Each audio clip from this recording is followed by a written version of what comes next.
All right, so this is a valve for an R134a can, which I've got one somewhere around here. All right, so these guys. So a lot of you guys might be, hobby mechanics or whatever. Don't buy those stupid things with the nozzle on top of the cans that cost like $30. Almost never is that going to fix your problem. The only time that it will fix your problem is if you are low on refrigerant, not completely drained, just a little bit low. And the problem is that if you're a little bit low, you've got a leak. These systems just don't, well, they do leak, but when they do leak, you can't fix it. Like it's an extremely high pressure system. It's not like you can do anything about it. And by the time you notice that your AC isn't working anymore, it's almost always dead. So for $100 or so, you can get a decent AC setup that will allow you to service air conditioning if it's already gone dead. If it's already gone dead, and you don't have to recover the refrigerant because it's illegal to vent this stuff into the atmosphere. So that sort of setup is only for when you've got a system that's already empty. You can't. It's really not legal to empty it yourself, or to empty it and vent it to the atmosphere. If you've got a recovery machine, which is really expensive, you can recover it yourself and put it in a can. Blah blah blah. Anyway, so here's the deal. All that said, this valve has been leaking. So they're fairly simple devices. There's just an O-ring in there. This one is actually leaking through the cap. So I ordered a couple new ones. These things are cheap. I don't know. I figured, what the heck, we'll take it apart, see what kind of seal's in here, see if it's worth trying to fix. Quite frankly, these things are $10 a piece.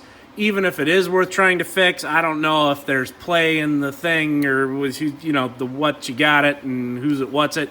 It's probably not even worth trying again just because I'll waste a can of refrigerant. Although these new cans have a little nipple in them, so you can actually unscrew, if you've got a bad valve, you can actually unscrew it and reuse it, as opposed to the old cans, which you actually had to puncture. I might actually have one of the old cans.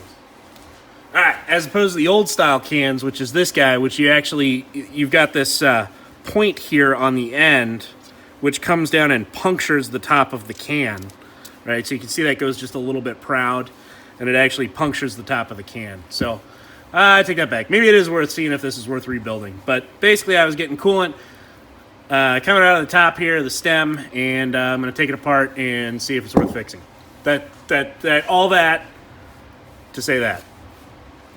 Ain't no such thing as overkill.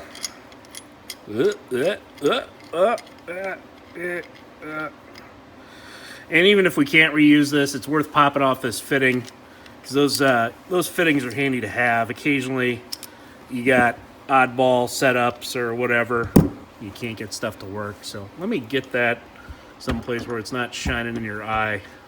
How's that? That's probably annoying too. That's even more annoying. How about that? Is that better? All right, so she's just a needle valve with an O-ring. Now, the thing that's interesting to me is these are black rubber O-rings. I may have put that one in, so that may not be the original O-ring.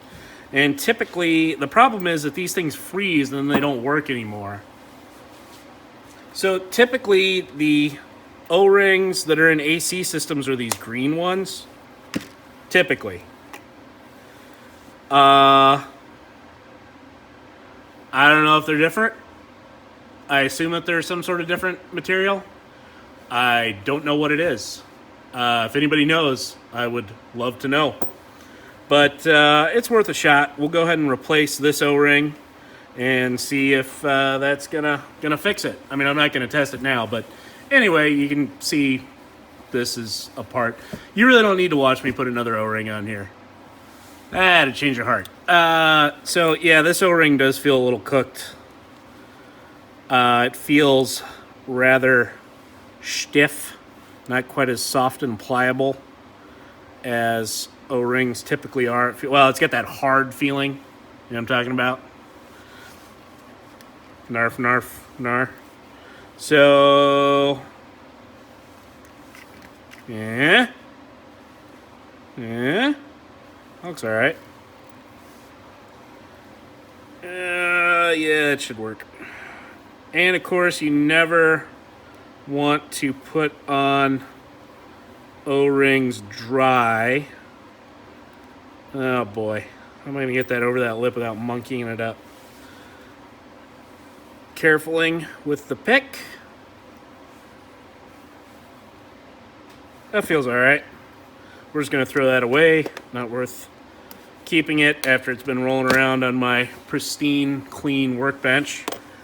And then what we're gonna do is we're just gonna put a little dab of this stuff. So this is silicone lubricant.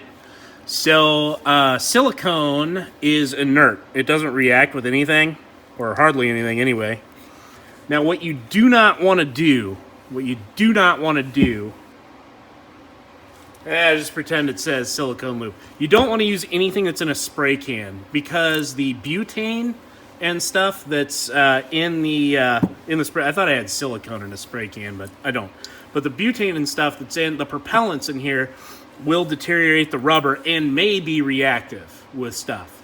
But this stuff is just basically petroleum jelly. You could use petroleum jelly as a stand-in for this, and it would be just fine. Well, you know what? I'm going to take that back. I'm not 100% sure. But I know that a lot of automotive maintenance manuals say that you can use, in lieu of like a silicone lubricant, you can use petroleum jelly for stuff. And I would think that petroleum jelly would be fine for this type of an application. You're only using a tiny little bit anyway.